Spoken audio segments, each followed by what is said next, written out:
Dresden.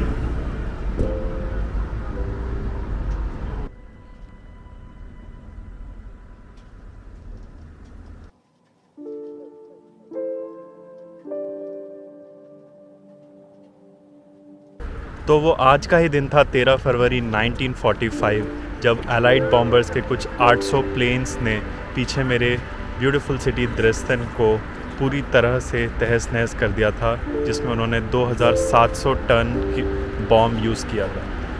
तो Dresden bombing को बहुत ज़्यादा कंट्रोवर्शियल माना जाता है। उसके काफ़ी सारे रीजंस हैं।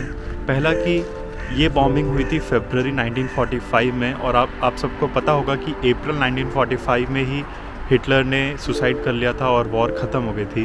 तो बेसिकली जर्मनी बहुत ज़्यादा कमज़ोर पहले से ही हो चुका था, और ये कोई रीज़न नहीं था इस ड्रेसडेन सिटी को बॉम्ब करने का। और दूसरा रीज़न ये है कि 1945 में उस समय ड्रेसडेन को बहुत रिलेटिवली पीसफुल जगह मानी जाती थी। यहाँ पे कोई बड़ा मिलिट्री सेंटर नहीं था, और उल्टा यहाँ पे आर्टिशंस के लिए ज़्यादा जाना जाता था। कल्चरली बहुत फेमस था, और आप देख सकते हो बहुत ज़्यादा खूबसूरत था।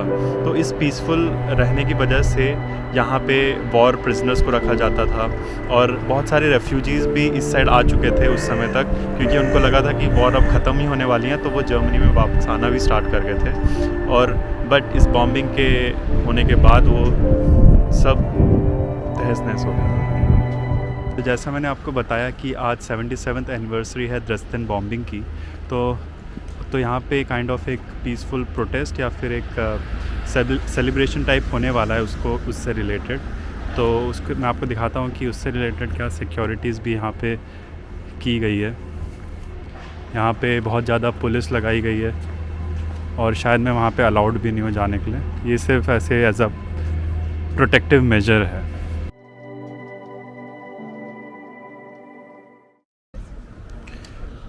तो जितना मुझे समझ में आ रहा है, यहाँ पे एक फ़ोटो शूट हो रहा है, और ये सैक्सनी या ड्रेसडेन की पुलिस फोर्स है, और आई थिंक ये 77th ईयर में इनको रेस्पेक्ट देने के लिए फ़ोटो शूट किया जा रहा है।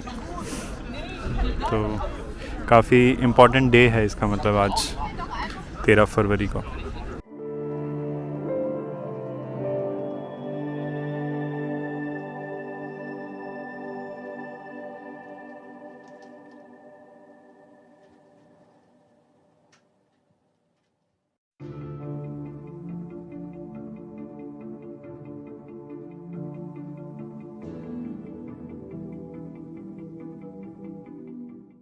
सो ड्रेसडेन बॉम्बिंग से सिर्फ सिविलियंस, वॉर प्रिजनर्स और रेफ्यूजीज़ अफेक्ट नहीं हुए, उससे अफेक्ट हुई यहाँ की यूरोपियन हिस्ट्री। और ड्रेसडेन में उनमें से एक हिस्सा था ये, जिसको बोलते हैं ज़्विंगलर।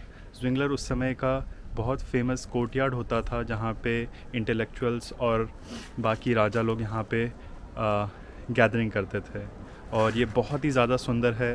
तो बॉम्बिंग के साथ ये भी गया, पूरा सब कुछ डिस्ट्रॉय हो चुका था, इसको रेनोवेट किया गया है।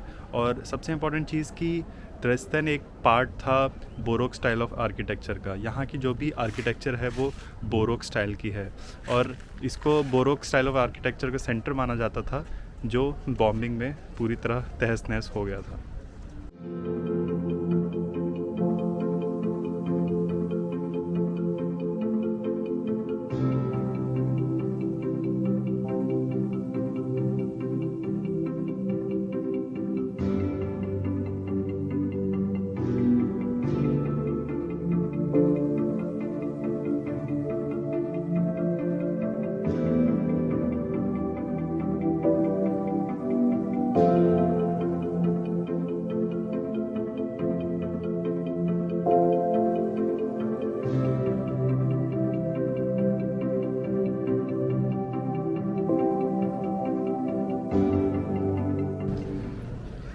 तो जो पीछे मेरे दिख रहा है उसको बोलते हैं फ्राउनकिर्che, और ये बहुत ज़्यादा ग्रैंड है, और it can be called the face of Dresden. अगर आप ड्रेसडेन सर्च करोगे तो आपको फ्राउनकिर्che ही दिखने वाला है सबसे पहली इमेज, और ये रिप्रेजेंट भी करता है ड्रेसडेन बॉम्बिंग को, क्योंकि 1945 में ये पूरा एरिया आल्ट आल्टमार्क का एरिया, आल्टस्टार्ट का एरिया पूरी तरह से टारगेट किया था और ये पूरी तरह से डिस्ट्रॉय हो चुका था।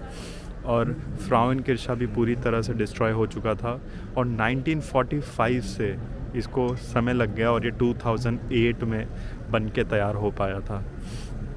तो ये यहाँ का सेंट्रल लोकेशन है और इस बॉम्बिंग को एक रिस्पेक्ट देने के लिए आज काफ़ी लोग यहाँ पे आए। आई थिंक पूरे द्रेस्टन से यहाँ पे लोग आए और यहाँ पे एक काइंड ऑफ मॉर्न हुआ for the people who died. और ना कि वो जस्ट सिविलियंस थे और अलग अलग रेफ्यूजीज़ थे और जो प्रिजनर्स थे, सब लोग जो इसमें मारे गए उसको इन्होंने रिस्पेक्ट दी। और मैं भी इसका पार्ट था तो मुझे बहुत ज़्यादा अच्छा लगा कि मैं हिस्ट्री एक हिस्ट्री का पार्ट हो पाया कुछ 5 मिनट के लिए। तो वो है फ्राउनकिर्चा और उसके just opposite not even 100 metres पे ये एक अपार्टमेंट है।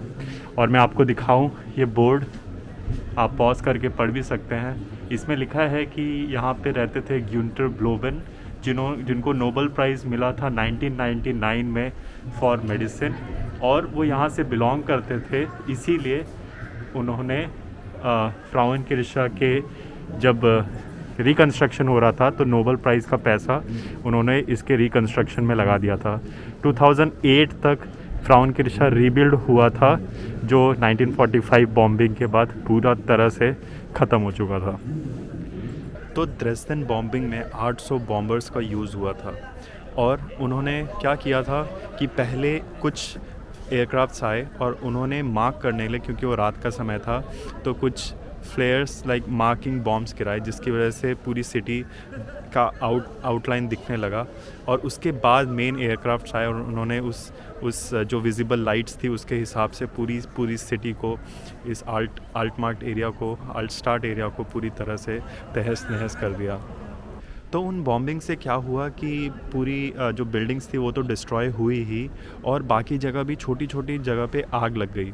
तो उस आग की वजह से काइंड ऑफ एक फ्लेयर स्टॉर्म आ गया पूरी सिटी में, और उस आग की वजह से, उस स्टॉर्म की वजह से यहाँ पे ऑक्सीजन की कमी हो गई। तो बहुत ज़्यादा लोग तो ऑक्सीजन की कमी से ही मर गए, जो सेफ बच गए थे लाइक बेसमेंट में या फिर कहीं पे जाके छुप गए थे। लेकिन क्योंकि वो आग इतनी ज़्यादा थी उसकी वजह से ऑक्सीजन की कमी हो गई नीचे वाले एरिया में, तो काफ़ी ज़्यादा लोगों की डेथ हो गई थी।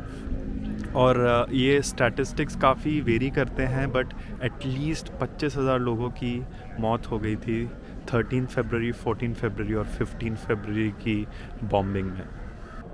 द्रेस्देन बॉम्बिंग के बारे में मुझे पहली बार तब पता चला था जब मैंने, एक राइटर हैं कर्ट वॉनेगट, जिसकी बुक पढ़ी थी मैंने, स्लॉटर हाउस 5। कर्ट वॉनेगट जिस समय 13 फरवरी 14 फरवरी की 1945 में बॉम्बिंग हो रही थी, तो वो उस समय इस द्रेस्देन सिटी में थे as a US war prisoner. और जब बॉम्बिंग हुई तो उनको नीचे बेसमेंट में भेज दिया गया, और फिर जब वो वापस आए तो उनको बस एक ऐसा लग रहा था कि मून पे आ गए हैं, क्योंकि कुछ जो बिल्डिंग्स थी वो गायब हो चुकी थी और सिर्फ डस्ट ही दिख रही थी। तो उसके बाद जब वो आज़ाद हुए और वापस अमेरिका गए, तब उन्होंने वो बुक लिखी थी स्लॉटर हाउस 5, जिसमें उन्होंने, वो फिक्शनल बुक है बट उन्होंने द्रेस्देन सिटी का मेंशन किया है जब वो वॉर प्रिजनर थे, और वो काफ़ी इंटरेस्टिंग बुक है। मैं आपको रिकमेंड करूँगा वो बुक ज़रूर पढ़ें, बहुत ज़्यादा अच्छी बुक थी वो। और द्रेस्देन जैसी खूबसूरत शहर, जिसको बोला जाता है Florence of Germany on the river of Elba, उसको इतनी बुरी हालत में देखना बहुत ज़्यादा ट्रैजिक था बहुत ज़्यादा लोगों के लिए। इसीलिए इस वॉर को, इस बॉम्बिंग को बहुत ज़्यादा कंट्रोवर्शियल माना गया, और अभी भी उसकी ज़्यादा क्लैरिफिकेशन नहीं है कि वो बॉम्बिंग हुई भी क्यों थी, इतनी प्यारी सिटी को क्यों टारगेट किया गया था। बट आई थिंक जब वॉर हो रही है तो फिर वॉर में कुछ नहीं देखा जाता, और इसीलिए वॉर से दूर रहना इतना इम्पॉर्टेंट है, क्योंकि स्टार्ट तो दो लोगों के, दो आर्मीज़ के बीच में होंगी, बट अफेक्ट पूरी मैनकाइंड हो ही जाएगी जो भी उससे रिलेटेड है। तो आई होप जो भी दुनिया में वॉर्स हो रही हैं वो ख़त्म हो और इन जनरल भी लोगों में थोड़ी हार्मनी रहे।